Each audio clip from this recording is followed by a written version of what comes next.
Dollar. Dirt and money, no soul. Had to go and get it, ain't no time to kick it. Got a stack and flip for my foes. Dollar. Please tell me you can hear me. Don't turn your back and don't neglect me. Just let me know if you need me. Dollar. Let me watch out for my partners. Keep my money long, get my team strong. Let me run away from my problems. Yo, what's good, original crew, man? We back, baby. Got a new video, new patch of CC for y'all today. We got the stupid stunt that sent this YouTuber to prison. Now, we all know a lot of YouTubers try to take it to the extreme, you know. They try to sometimes go overboard with the pranks and the stunts and, you know, put others in harm's way, you know. So, I'm not too familiar with this story, but we're going to get familiar with it today, right? Right. So, with that being said, before we get into it, make sure you check out the links in the description box. Down below. You already know where to go, man. You want the first part, all you have to do is check out down below. Also, if you enjoyed today's video, knock it over the thumbs up. Facts, man. Do you know anything about this one? I did hear about it, because I'll say you got a YouTuber, you got a plane. You remember hearing about it? I don't know what it was. I just heard, like, YouTuber goes to jail for some plane situation. I don't think I even looked into it for real, but we're going to find out today. Let's go.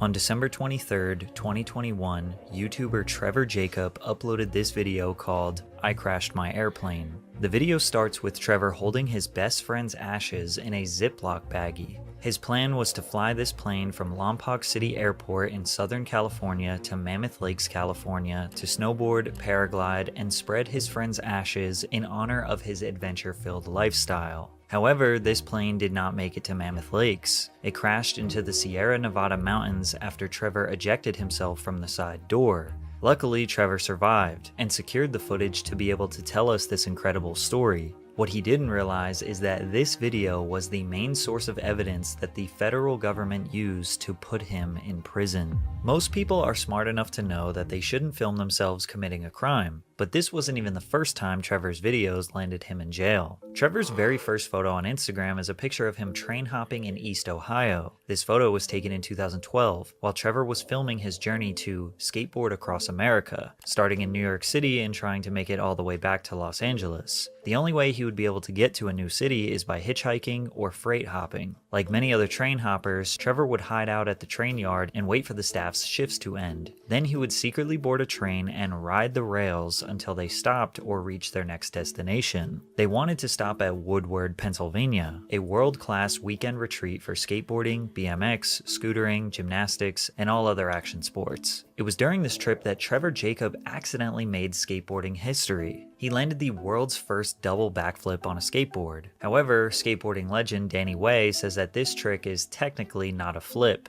Way said that it's truly an off-axis frontside 720, adding there's a big difference in the approach and rotation between flipping and spinning off-axis. But Trevor was not able to defend his trick because he was sitting in jail. After Trevor left Woodward, he jumped back on a freight train and headed west. While passing through Alliance, Ohio, the train stopped and some workers discovered him and his buddy Taylor Woods hiding under a tarp on a Norfolk Southern train. They were arrested for railroad vandalism and criminal trespassing. After spending 2 nights in the Stark County Jail, they got out and... I didn't know you could get arrested for that shit. Did you? I know hobos do it all the time. You know? No, they be catching, you know, like in the movies. But I'm sure people do it in real life, though. Right, but in the movies, you don't really see them getting in trouble. But in real life, come on now. I ain't never put 2 and 2 together, like people really, besides, like, you know. That people can get arrested for doing something. Or even want to do it. Besides certain, you know what I'm saying?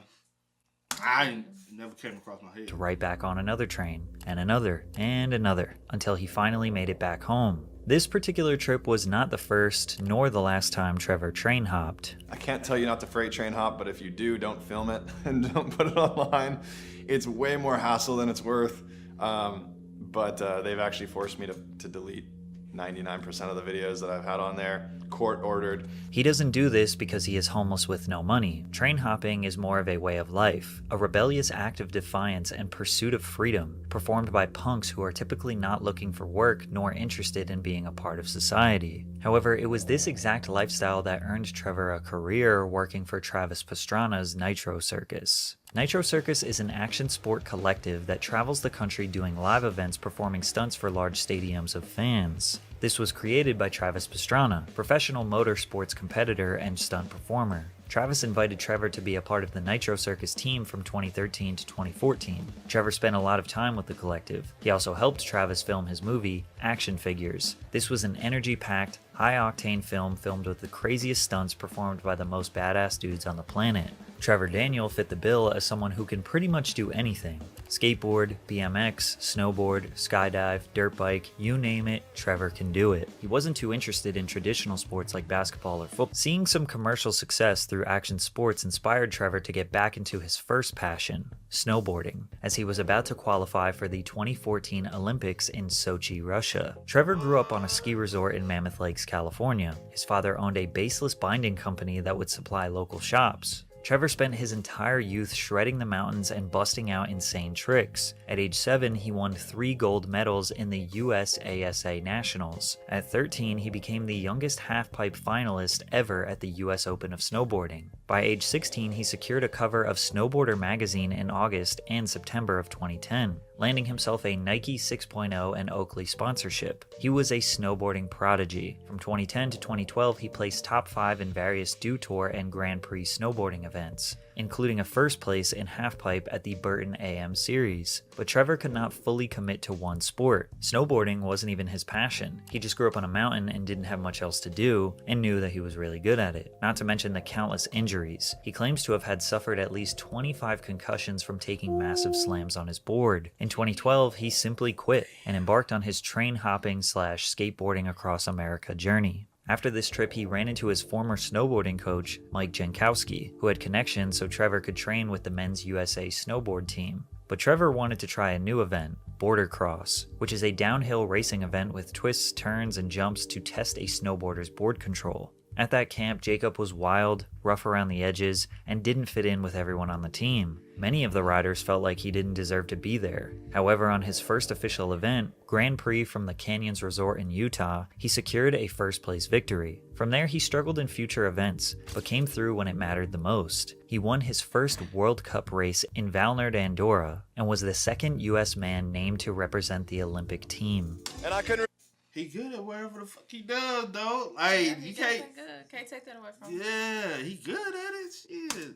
David, I just kind of dropped in and we wanted to see what would happen. I got down first, and here we are. I'm so excited. Trevor Jacobs went from child prodigy to train hopping to Nitro Circus and now the Olympics. He proudly represented his country in Sochi, Russia. Unfortunately, he needed a top 8 placement to make it to the SBX finals, and he got 9th, missing his chance to race for a medal by inches. To make matters worse, the next year, his best friend and adventurer Johnny Strange sadly passed away during a base jumping accident. Johnny lived a very similar action-packed nomadic lifestyle. He became the youngest person to climb the 7 summits, which are the highest mountains in each of the 7 continents. Johnny studied what was called the base jump death list, and he would meticulously analyze everything that went wrong with other base jumpers. Sadly, he would find himself on that list on September 28, 2015. Johnny base jumped off the alpine peak of Mount Gischen in Switzerland. To put it simply, he was just unlucky that day. A combination of an unlucky jump and an unpredictable gust of wind had him plummet downwards too fast, sending him straight into the mountain, dying on impact. Johnny's passing destroyed Trevor. He struggled with depression for many years, but it didn't make him afraid of action sports. It actually made Trevor want to live a more risky and more ambitious lifestyle in honor of his friend. He quit all professional sports by 2016 and lacked consistency in his life from there. You wouldn't be able to tell now because he deleted most of his YouTube catalog, but he was uploading very consistently at one point. His freight train hopping videos were among some of the most popular. For many years, he just maintained his relationship with the Nitro Circus crew. He participated in Travis's second movie, Action Figures 2, and would work on and off whenever he needed money. He was always down to do wild and crazy stunts, but he lived his life chasing his next adrenaline high. This is common for hardcore action sports athletes, or rock climbers, daredevils, or some general outdoorsy people. They spend just enough time within society to make enough money for food, minor expenses, and travel, and spend as much time as they possibly can outdoors doing what they love. This clip pretty much summarizes Trevor's mentality towards life. We're human beings. We have the opportunity to lift up, and we can go north, we can go west, we can go east, we can go south, we can go any direction when we want. If you want to change your life, you're not happy with your life right now, you can, and you have the opportunity and the power to change it right now. Typically, those who lead these nomadic lifestyles struggle to maintain relationships or structure. At any point, they will just up and leave, or make a drastic change to make themselves feel better. Sometimes, when thinking that selfishly, you forget how that affects the people around you. And one day, Trevor would make a selfish decision so dangerous that it landed him in prison for multiple years. The video titled "I Crashed My Plane" was uploaded on December 23, 2021, but the actual crash took place 1 month prior. On November 24, 2021, Trevor Daniel Jacob arrived at the Lompoc airport with his best friend Johnny Strange's ashes in a Ziploc baggie. He wants to take his friend's ashes to his favorite mountain and spread them in his honor. He also mentions that the YouTube video he is filming is sponsored by Ridge Wallet. Around 9:30 a.m., Trevor Jacob takes off in his single-engine Taylorcraft BL-65, an aircraft in poor condition that he purchased for very cheap from its previous owner. He reportedly attempted to work on the aircraft himself, despite not being a licensed aircraft engineer or mechanic, which is illegal. Trevor also has a parachute specifically designed for skydiving strapped to his back. Pilots do not usually carry parachutes, let alone these ones. So everything from it was all a setup, you know. It was a plan. Yeah. He never truly meant. He tried to be smart about it, but technically showed too many signs of you know what I'm saying. Everything being staged. So, damn. Cockpit, a fuel line can be seen attached to the fuel selector, not plugged into the wing, a result of his shoddy work on the aircraft. At around 10 a.m., he is flying at an altitude of 10,000 feet when he says that his engine fails. Holy I'm over the mountains and I get out an engine out. But before he even says that his engine fails, his door is open, and he had already been looking down for a minute or so instead of trying to assess the problem inside of the cockpit. He begins pulling the yoke to slow down the plane and stop the propellers from spinning. Every aviation expert has said that this is the exact opposite of what you would want to do in this situation, and takes a considerable amount of effort to actually stop them from spinning. Normally, the protocol for a pilot to follow during an engine failure is to angle the plane for optimal speed to glide through the air for as long as possible, and during that glide time, search for a place to land safely. Trevor does neither of these and instead stops the propellers. Why? The only explanation would be for dramatic effect. There are also several visible safe places to land his aircraft, which is designed for off-field landings. But it seems as if he never tried to handle the problem in the cockpit. Instead, he immediately decided to grab his GoPro, jump out of the plane, and parachute to safety. Falling in the sky, he has a choice to make. Does he float to safety in civilization near the valley, or does he land in the dense brush on the mountainside to retrieve his GoPros? Instead of maximizing his chances of survival, he decided to land in the bushes to retrieve the footage. After about a 20-minute walk in the mountains, Trevor found the aircraft. But the more you analyze the footage, the more unlikely this story seems. After he deploys his parachute, the video cuts between 3 different shots. A shot of Trevor holding the GoPro he jumped with, 2 shots of the plane doing a death spiral from the GoPros that were attached to it, and a shot of the plane from above. But this above shot is incredibly confusing. You can see how much further below he is from the plane. So how did the plane all of a sudden get that far below him? That's because in my head I'm like, couldn't it possibly? You needed the dramatic feel to make people the average consumer don't know a lot. You know what I'm saying about stuff like this. So the people who's watching this is gonna be people probably like me, just like, oh wow, like, and those gonna be people who, you know what I'm saying, gonna be blinded by certain things you can like actually see that will tell you all this is fake. You know what I'm saying? So those are the people he's doing this for. Is because I'm like, why you just didn't jump out of a plane? You know, like, why you didn't what? Just jump out of a plane. Have somebody fly them up. They probably still, if it's not a regulated zone, you probably still. I don't know this.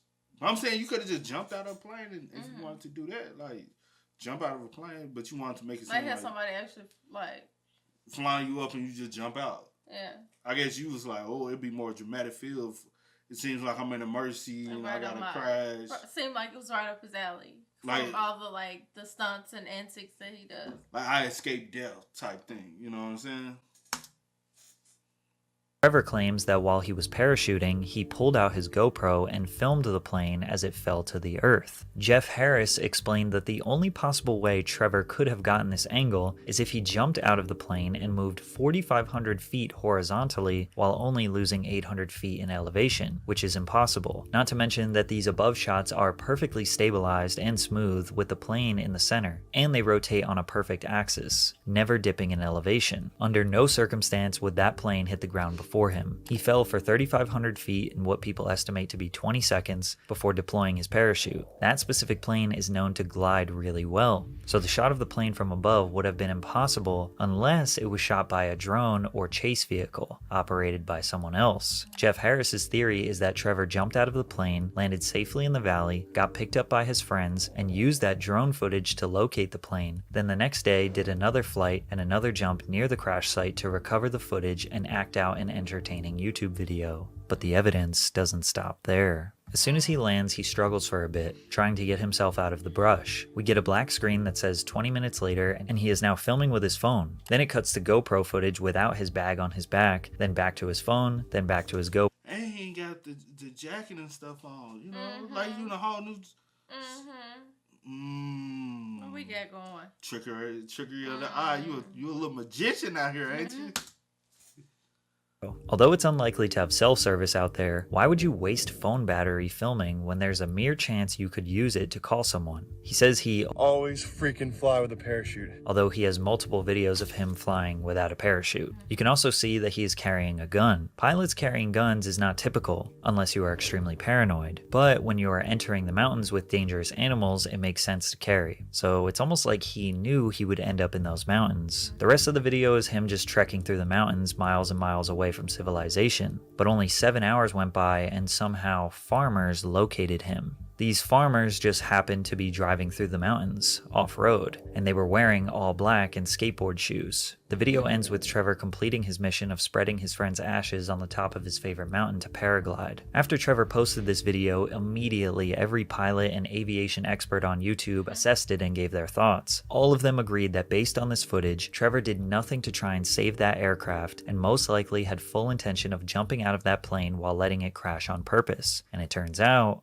they were right. On November 26, 2021, Jacob informed the National Transport Safety Board about the plane crash. 2 days after it happened, the NTSB immediately launched an investigation. The Federal Aviation Association also began an investigation. He was told he was responsible for preserving the wreckage so that they could analyze it. These investigations are extremely important so the professionals can learn what happened so that it doesn't happen to anyone else. However, in early December, Trevor lied to investigators and said that he did not know the wreckage's location. He was dumb enough to post a YouTube video proving he did in fact know where the wreckage's location was. On April 1st, 2022, less than 4 months after the video was released, they sent an emergency order to revoke his pilot's license. The FAA determined that Trevor operated this flight to purposely crash, using his YouTube video as the main source of evidence, specifically violating a federal aviation regulation that states no person may operate an aircraft in a careless or reckless manner so as to endanger the life or property of another. Once this news broke, the story was being told on a national level. To the YouTube daredevil who has now had his pilot's license revoked, the FAA saying he intentionally crashed that plane in his viral video. Will Reeve has more. In response, Trevor posted The crazy shit people do for clicks and views, though. Facts. Like, let's say, for instance, this as well. Say, for instance, there were people out there walking. And you did this, and unfortunately, somebody had been out there, had perished from your stupid antics. You know what I'm saying? Then what do you know what I'm saying? Like, you doing stuff on purpose that can, like they say, endanger other people. All for what? Like, what was your main goal and objective behind it, beside a click? Yeah. Well, you could have just skydived, my G. Like, that's literally what you did, skydive, but you was like, oh, there's plenty of videos out there skydiving, they ain't shit. Yeah. I got a little like my life was in jeopardy. Like, and I still completed the mission of spreading my friend's ashes. or you like, how about this? You skydive and you throw the ashes out, a little fall. Hell no, don't do no shit like this. Somebody down there next to you know, what the fuck? You know what I'm saying? I got him in on me. Well, they don't want to know what it is. But I'm just saying, you like, I can't. That does taste weird, you know? That little crunch got a little bone in it. Oh, man. Video called I Lost My Pilot's License, in which he reacted to the news in a very strange way. I'm sorry if I offended you, but at the end of the day, you're the one that chose to be offended.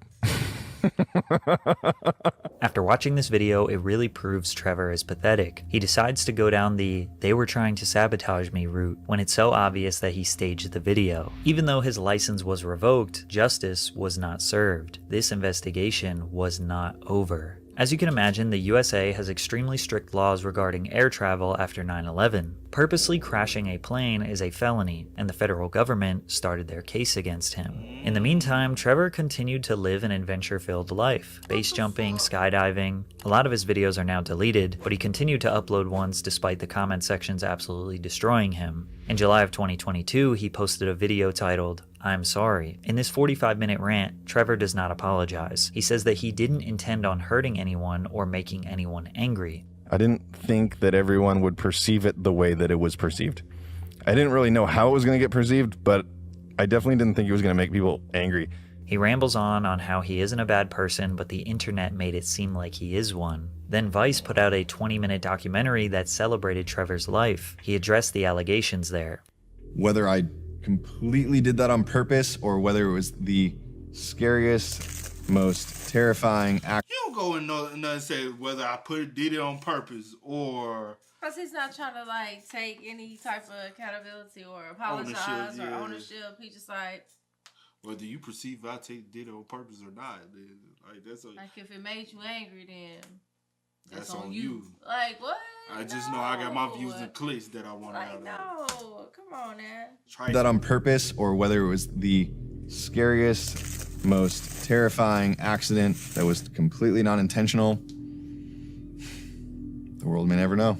The smile on his face tells it all, but we don't need to guess, because 9 months later, his legal counsel advised him to take a plea agreement, and Trevor finally admitted to his wrongdoings. On May 11th, 2023, Trevor Jacob agreed to plead guilty to a felony charge for obstructing a federal investigation by deliberately destroying the wreckage of an airplane that he intentionally crashed. According to the plea agreement, on December 10th, 2021, 2 weeks after the plane crash, Jacob and a friend flew by the helicopter to the wreckage site. There, Jacob used straps to secure the wreckage, which the helicopter lifted and carried to Rancho Sisqua in Santa Barbara County, where it was loaded onto a trailer attached to Jacob's pickup truck. Jacob then drove the wreckage to Lompoc City Airport and unloaded it in a hangar. He then cut up and destroyed the airplane wreckage, and over the course of a few days deposited the detached plane parts of the wrecked airplane into trash bins at the airport and elsewhere, which he admitted in his plea agreement was done with the intent to obstruct federal authorities from investigating the November 24th plane crash. The press releases have all said that he is facing a maximum of 20 years in prison,